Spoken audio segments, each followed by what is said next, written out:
नमस्कार दोस्तों। History honours के जितने भी स्टूडेंट हमारे साथ जुड़े हुए हैं उन सभी को मेरा नमस्कार। एक क्लास मैंने इससे पहले कराई थी कुछ दिन पहले, और एक और क्लास, दोनों क्लास को कंबाइन कर लेना और काफ़ी क्वेश्चन आपके इस एग्जाम में से हो जाएंगे। मतलब देखिए, सबसे ज़रूरी है आज का BHIC 105 सब्जेक्ट कोड।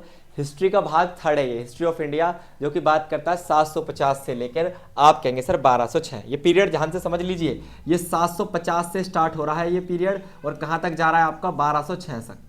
ये इसलिए इस पीरियड को पूर्व मध्यकाल कहा जाता है दोस्तों। क्या कहा जाता है? पूर्व मध्यकाल, क्योंकि मध्यकाल जो स्पेशली आपका स्टार्ट होता है वो 1206 से स्टार्ट होता है, जबकि इससे पहले के पीरियड की बात कर रहा है। ये बात समझ में आई आपको मैं क्या कहना चाह रहा हूँ यहाँ पर? चलिए, तो इसमें सबसे पहले और इंपॉर्टेंट क्वेश्चन जिस पर आप ट्रिपल स्टार लगाएंगे, ये क्वेश्चन है आपका, राष्ट्रकूट क्या है, ये वंश क्या था और इसका प्रशासन क्या है दोस्त। राष्ट्रकूट वंश मैं आपको समझाऊंगा और इसके प्रशासन के बारे में हम बात करेंगे। देखिए, राष्ट्रकूट जो वंश था भारत के मध्यकालीन इतिहास का प्रमुख साम्राज्य था। ठीक है दोस्त, तो कहाँ का था ये? आप कहेंगे मध्यकालीन इतिहास से रिलेटेड है। ठीक है, 8वीं से लेकर 10वीं शताब्दी तक इसका क्या रहा दोस्तों? दक्षिण भारत में शासन रहा। तो भारत का कौन सा क्षेत्र इन्होंने घेरा हुआ था? आप कहेंगे सर दक्षिण भारत का क्षेत्र इन्होंने घेरा हुआ था।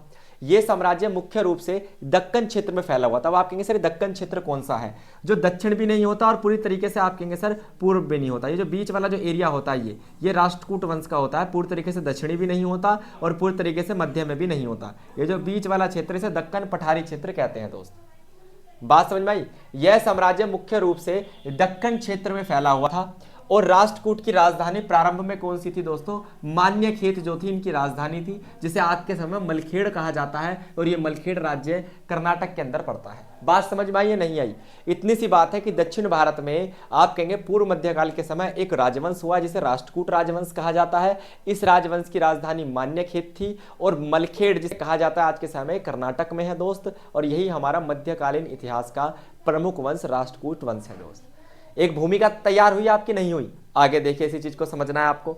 आगे यदि आप इसी चीज को देखेंगे दोस्त, तो आपको क्या दिखाई देगा इसमें? चलिए, अब राष्ट्रकूट वंश के उदय की बात करते हैं। राष्ट्रकूट वंश का संस्थापक कौन थे दोस्तों? आप कहेंगे दंती दुर्ग था, जिसने चालुक्य वंश को हराया था और अपने साम्राज्य की आप कहेंगे स्थापना की थी। इट मीन से इतना ताकतवर वंश था, इसने पूरी तरीके से चालुक्य वंश को समाप्त करके दंती दुर्ग ने अपने साम्राज्य की स्थापना की थी। कौन सा साम्राज्य? राष्ट्रकूट साम्राज्य। इस वंश के सबसे महानतम शासक थे अमोघवर्ष प्रथम। स्टार लगा लेना, जैसे सम्राट अशोक मौर्य साम्राज्य से रिलेटेड, अलाउद्दीन खिलजी खिलजी वंश से रिलेटेड, ऐसी हर वंश का एक महत्वपूर्ण शासक होता है। उसी प्रकार अमोघवर्ष जो प्रथम थे वो इस वंश के सबसे महानतम शासक माने जाते हैं। राष्ट्रकूट शासक कला, साहित्य और वास्तुकला के क्या माने जाते हैं दोस्त? संरक्षक माने जाते हैं, है ना। और ये तो हर ज्यादातर उस समय के आप देखेंगे, गुप्त वंश को आप देख लीजिए, कला, वास्तुकला, मूर्तिकला, चित्रकला, उसको स्वर्ण युग कहा जाता है। तो हर राजा यहाँ पर आपको कला का संरक्षक देखने के लिए मिलेगा। इसलिए यहाँ पर भारतीय संस्कृति का विकास बहुत तेजी से हुआ था दोस्त। ठीक है, राष्ट्रकूट वंश समझ में आया नहीं आया? आगे चलिए, राष्ट्रकूट वंश आपको जैसे कि क्लियर हो गया है, तो अब बात करते हैं प्रशासनिक व्यवस्था की। राष्ट्रकूट का जो प्रशासन था दोस्तों वो सुव्यवस्थित था और कुशल प्रशासन था। इसमें सबसे ऊपर राज व्यवस्था आती है दोस्त, ध्यान से समझ लेना। राष्ट्रकूट साम्राज्य को प्रांतों में बांटा गया था और हर प्रांत को मंडल कहा जाता था, मतलब छोटे छोटे प्रांत मतलब राज्य। राष्ट्रकूटों ने अपना वन जो आप कह सकते हैं प्रशासन है उसको छोटे छोटे राज्यों में बांटा हुआ था। प्रत्येक प्रांत का प्रशासन एक गवर्नर चलाता था। आज भी तो ऐसा ही है, आप देखेंगे हर राज्य का जो हेड होता है वो गवर्नर होता है, जिसे आप राज्यपाल कहते हैं। प्रांतों को विषय या फिर ग्राम नामक छोटी छोटी इकाइयों में बांटा गया था। यानी सबसे ऊपर आप कहेंगे सर, मान लीजिए ये साम्राज्य है, तो इस साम्राज्य पे सबसे ऊपर आपका केंद्र शासन था। उसके बाद छोटे छोटे आपके क्या बनाए होते प्रांत, इन पर गवर्नर का शासन था। और इसके अंदर इन छोटे छोटे प्रांतों के अंदर छोटी छोटी इकाइयां बनाई गई थी, जिन्हें आप ग्राम कहते हैं, गांव, जिसे आप गांव भी कहते हैं आम भाषा में। चलिए, तो इसमें सबसे ऊपर आता है केंद्रीय प्रशासन। केंद्रीय प्रशासन राजा के हाथ में होता था, आपको पता है, और देवता का प्रतिनिधित्व माना जाता था। क्यों? क्योंकि राजा अपने आप को अक्सर देव देवताओं से जोड़ देते थे, क्योंकि राजा के खिलाफ प्रजा जा सकती है, देवी देवताओं के खिलाफ प्रजा कभी नहीं जाती। इसलिए राजा अक्सर अपने आप को देविक राजा की उपाधि देते थे। और याद रखना, उनके पास सलाह देने के लिए एक मंत्रिमंडल होता था, जहां पर मंत्रियों को विभिन्न विभागों में बांटा गया था, जहां पर मंत्रियों को अलग अलग डिपार्टमेंट सौंपा गया था। जैसे वित्त मंत्री हो गया आपका, सैन्य मंत्री हो गया, उस तरीके से दोस्त। समझ में आया? राजा का न्यायालय दरबार साम्राज्य की गतिविधियों का केंद्र होता था। तो राजा कहां पर न्याय करते थे उस समय? हर राजा का यही था कि अपने दरबार में बैठकर ही न्यायालय को चलाते थे और वहीं न्याय करते थे दोस्त। प्रशासनिक व्यवस्था समझ में आई। आगे देखिए, नेक्स्ट है आपका सेना। सेना की बात करें तो राष्ट्रकूटों की सेना बहुत मजबूत थी, संगठित थी। इसमें आपको पैदल सैनिक, घुड़सवार सैनिक, हाथी, नौसेना लगभग सभी आपको देखने मिलेगी। नौसेना इसलिए क्योंकि तटीय क्षेत्रों पर भी इसका साम्राज्य फैला हुआ था, तो वहां से हमला होने के चांसेस रहते थे दोस्त। बात समझ में आया नहीं आया? ये सेना सिर्फ युद्ध ही नहीं लड़ती थी, बल्कि राज्य के भीतर शांति बनाने का जिम्मा भी इस सेना का ही था। नेक्स्ट देखिए, टैक्स सिस्टम दोस्तों, कर प्रणाली। कृषि से प्राप्त कर, जिसे आप भूमि कर कहते हैं, इससे इनकम बहुत ज्यादा होती थी। हालांकि व्यापार पर और उद्योग पर भी टैक्स लिया जाता था। भाई सबसे ज्यादा आपको पता है राजस्व जो मिलता था उसी से ही प्रशासन चलाया जाता था, और वो सबसे ज्यादा प्रशासन चलाने के लिए टैक्स आता था, वो सबसे ज्यादा टैक्स कहां से आता था? खेती से, क्योंकि अधिकांश लोग क्या करते थे? खेती करते थे। न्याय व्यवस्था की बात करें तो न्यायालयों की स्थापना ग्राम स्तर से लेकर केंद्रीय स्तर तक थी, और केंद्रीय स्तर का न्यायालय किसे कहते थे? आप कहेंगे राजा का दरबार, वही आपका सुप्रीम कोर्ट उस समय होता था।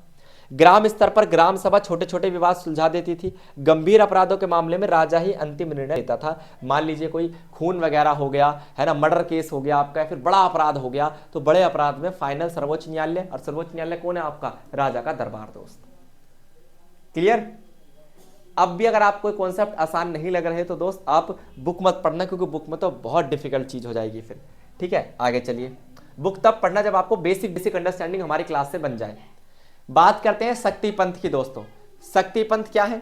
शक्ति पंथ भारतीय धर्म और आध्यात्मिक परंपरा का एक महत्वपूर्ण संप्रदाय है, जो मुख्य रूप से किसकी पूजा करता है? देवी शक्ति की उपासना करता है। मतलब शक्ति पंथ क्या है दोस्तों? जो शक्ति की, और शक्ति हमारे यहाँ किसको माना जाता है? आप कहेंगे सर देवी को माना जाता है शक्ति। तो जो धर्म परंपरा शक्ति को यानी देवी को ही महत्वपूर्ण मानती है, जैसे विष्णु को मानने वाले आप कहेंगे भगवान मानने वाले वैष्णव संत, और शिव को भगवान मानने वाले आप कहेंगे शैव परंपरा के संत, लिंगायत जिन्हें कहा जाता है। उसी प्रकार माता को, देवी को सर्वोच्च मानने वाले आप कहेंगे संत कौन से पंथ से जुड़े हुए थे? शक्ति पंथ से जुड़े हुए थे। बात समझ में आई? और इसी कारण से एक नई परंपरा का उदय हुआ, जिसे क्या कहा जाता था? शाक्त परंपरा कहा जाता था, जिसमें शक्ति की पूजा होती है। बात समझ में आया? शक्ति यानी कि ऊर्जा, ऊर्जा या जिसे आप शक्ति भी कहते हैं, ये ब्रह्मांड की रचनात्मक और पोषणकारी शक्ति है दोस्त, है ना, जिसे हम देवी के रूप में समानता पूछते हैं। ये माना जाता है उसी ने अपनी ऊर्जा से, अपनी शक्ति से क्या किया? ब्रह्मांड की रचना की है।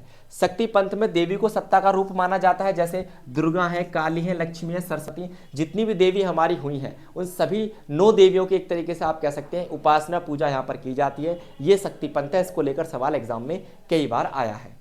डन दोस्त, आगे देखिए। उर और नाडु क्या है दोस्तों? ये इंपॉर्टेंट क्वेश्चन है, स्टार लगाओ इस पर ट्रिपल। उर और नाडु दक्षिण भारत के प्रशासनिक और सामाजिक संरचना को दिखाते हैं। उर और नाडु शब्द दक्षिण भारत से रिलेटेड है, साफ साफ तमिल भाषा के शब्द दिखाई दे रहे हैं। इन शब्दों का इस्तेमाल चोल साम्राज्य में और अनेक प्रशासनिक व्यवस्थाओं में किया जाता था। अब क्या है इन दोनों का मतलब, एक एक करके समझेंगे। सबसे पहले देखिए उर। उर का मतलब होता था गांव की एक प्रशासनिक इकाई दोस्त। यह उन गांवों को संदर्भित करता था जो सामान्य किसान या निवासियों द्वारा बसाए गए थे।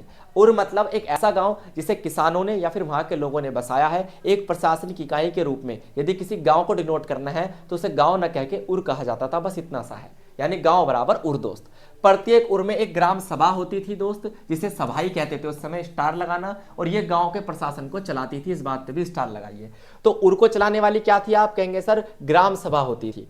इसके अलावा उर की विशेषता क्या थी दोस्तों? वहां पर स्वशासन चलता था, मतलब वहां के नागरिक अपना शासन स्वयं चला लेते थे, जैसे छोटी छोटी पंचायत व्यवस्था। इसके अलावा भूमि की देखरेख करना, सिंचाई, टैक्स कलेक्ट करना, ये सब गांव सभा द्वारा किया जाता था, और ये गांव सभा प्रत्येक उर में बनाई जाती थी। उर मुख्यतः गैर ब्राह्मण और साधारण किसानों की बस्तियां माने जाते थे दोस्त। गैर ब्राह्मण क्योंकि ब्राह्मणों को उस समय समाज में बहुत ऊंचा दर्जा मिला हुआ था, तो वो सामान्य उर में नहीं रहते थे। यहाँ पर उर के अंदर या गांव के अंदर सामान्य किसान या फिर आप कह सकते हैं आम लोग रहते थे, सामान्य निवासी रहते थे। है ना आसान? उर का मीनिंग समझ में आया? आगे देखिए, नाडु की बात करते हैं। नाडु का अर्थ है क्षेत्र या फिर प्रांत। ठीक है, यह कई गांव या फिर आप कह सकते हैं उर का समूह होता था, मतलब छोटे छोटे उर मिलाकर जो एक प्रांत बनता है उसे क्या कहते थे दोस्तों? नाडु कहते थे, है ना। और ये जो छोटे छोटे आप कहेंगे गांव बने हुए हैं, ये उर, तो गांव का समूह प्रांत बनता था, यानी उर का समूह आप कह सकते हैं नाडु बनता था। नाडु का क्या मतलब है? ये क्षेत्रीय स्तर पर प्रशासन की बात करता था दोस्तों, और टैक्स कलेक्ट करता था। नाडु की क्या विशेषता है? याद रखना, नाडु का नेतृत्व नाडु प्रमुख करते थे। नाडु प्रमुख ये बन गया पद दोस्तों, ये क्या है पद, और ये राजा का प्रतिनिधित्व होता था। इसे कौन नियुक्त करता था? इस नाडु प्रमुख को सीधा राजा नियुक्त करता था।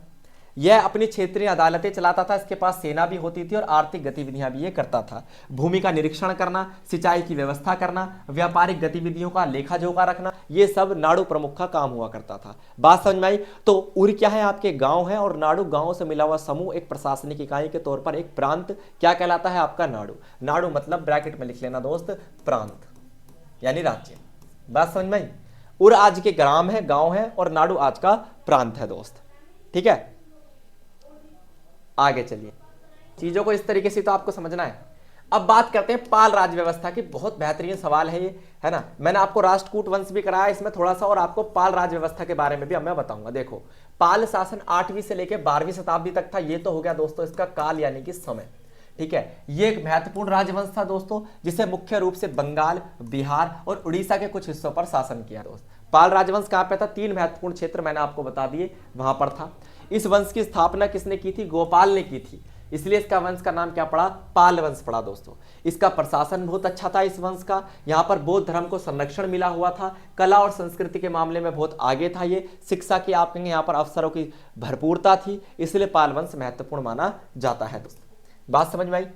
देखिए, पाल वंश की विशेषताएं पढ़ने से पहले मैं इसके कुछ महत्वपूर्ण शासक आपको पढ़ाना चाहता हूं। जैसे कि गोपाल की बात करें, पाल वंश के संस्थापक थे, जनता द्वारा आप कह सकते हैं चुने हुए पहले राजा थे। बंगाल के क्षेत्र में राजनीतिक स्थिरता यही लेकर आए थे, तो इंपोर्टेंट हो जाते हैं आपके गोपाल। उसके बाद फिर धर्मपाल जी, देवपाल जी, महिपाल जी, न्यायपाल जी, विजयपाल जी, रामपाल जी और आपके मदनपाल जी। ये लगभग आप देख रहे हैं 3 और कितने आपके 5, 8 शासक हुए पाल वंश में, जिनमें संस्थापक के तौर पर माने जाते हैं आपके कौन? गोपाल, और अंतिम शासक के रूप में मदनपाल माने जाते हैं। उनके बाद पाल साम्राज्य कमजोर हो गया और सैन वंश ने इसे समाप्त कर दिया। तो पाल वंश के उत्तराधिकारी के रूप में कौन आया? आप कहेंगे सर सैन वंश, ये बना पाल वंश का उत्तराधिकार वंश, या उत्तराधिकारी भी आप कह सकते हैं। बात समझ में आई? ये लिस्ट है, इसको ध्यान से पढ़ लेना। ये पीडीएफ में डलवा दूंगा टेलीग्राम पे, है ना। आपको एक एक वंश को बहुत ध्यान से पढ़ने की आवश्यकता नहीं है, पहला और आखिरी तो कम से कम आपको याद होना चाहिए। अब बात करते हैं पाल वंश की कुछ महत्वपूर्ण विशेषताओं की। देखिए, पहली बात तो यहां पर शासन का केंद्रीकरण किया हुआ था, मतलब ज्यादा जो शक्ति होती थी वो राजा के हाथ में थी दोस्त। राजा को सर्वोच्च माना गया था, वही धर्म का संरक्षण करता था। और यहाँ पर कौन सा धर्म था? बौद्ध धर्म, मैं आपको बता चुका हूँ।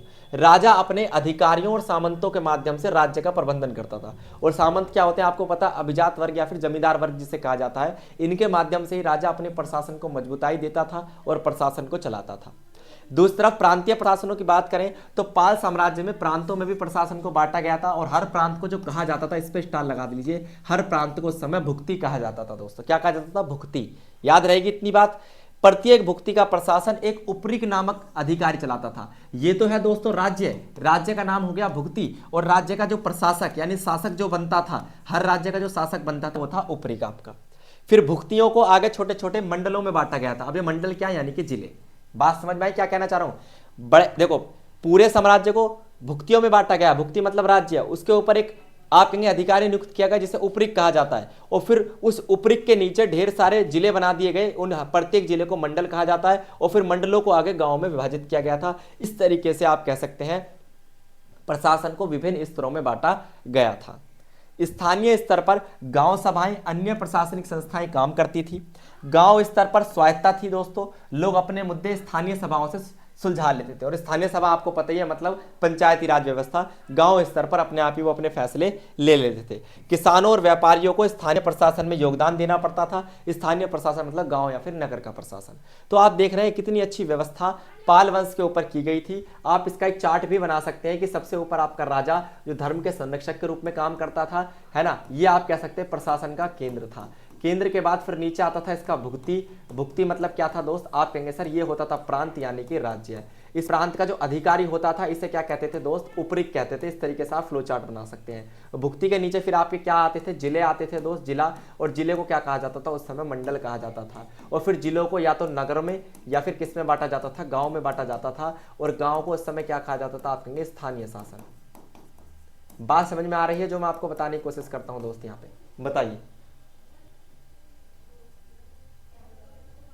बहुत बढ़िया दोस्त। तो ऐसी ही क्लासेस के लिए हमारे साथ जुड़े रहिए, और ढेर सारी क्लासेस यदि आपको हिंदी इंग्लिश मीडियम में चाहिए तो जरूर कमेंट करें और चैनल को सब्सक्राइब करके हमारे साथ जुड़ जाइए। थैंक यू, धन्यवाद, नमस्कार दोस्त।